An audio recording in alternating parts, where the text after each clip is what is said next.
to verify a person's handwriting by comparing a document is question. By comparing a document is question to a known handwriting samples.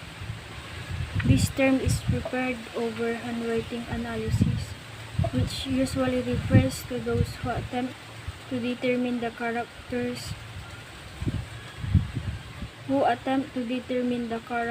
traits of a person by examining handwriting samples. Is called handwriting identification. Handwriting identification. During the learning process, the sense and muscles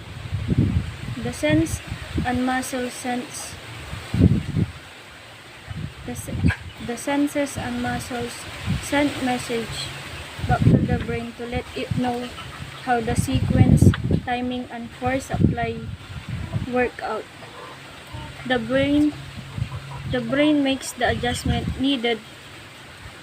The brain makes the adjustment needed to give a maximal outcome. Eventually, a motor program is formed.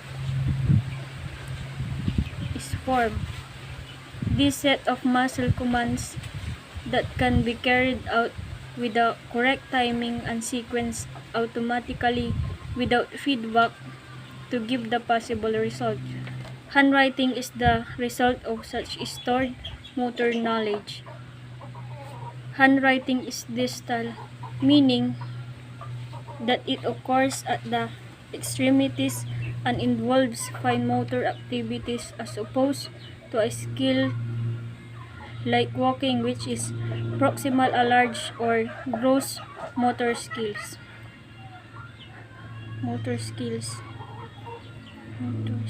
One reason individuals find it difficult to simulate the handwriting of others is that to do a successfully requires understanding the sentence of the writer motor's control program and executing the same program. Identification of handwriting assumes great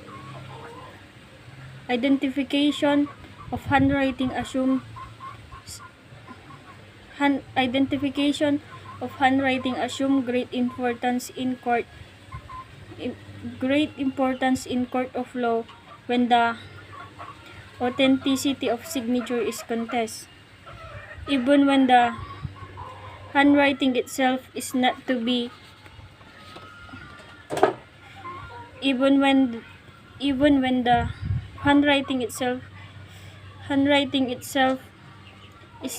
doubt. The condition under which it was written sometimes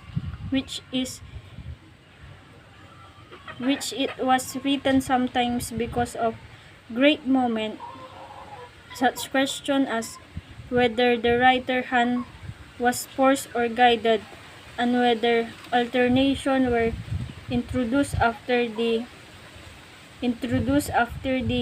completion of the document often have to be answered by the expert. One of the first step in investigation of a suspect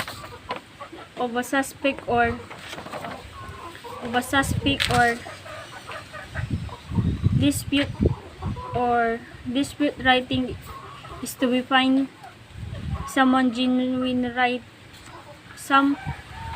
writing of the dispute authors with which to make a comparison. The writing characteristic which experts use is determining authenticity, presuppose that each handwriting has certain permanent characteristic features from which the available handwriting sample may vary, and the question is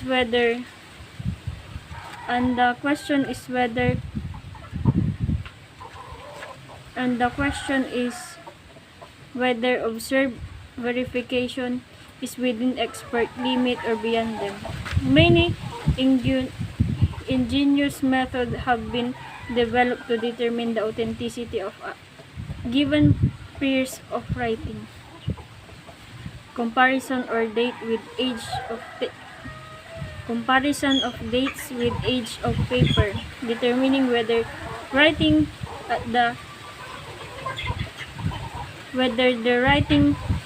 the creases precede or following the creases, and chemical and physical examination of the paper at the ink to determine its origin, date of manufacture, and date of writing. The presence of three more types of final stroke of ending, three more types of final stroke for ending word, and other characteristics of handwriting are also utilized by handwriting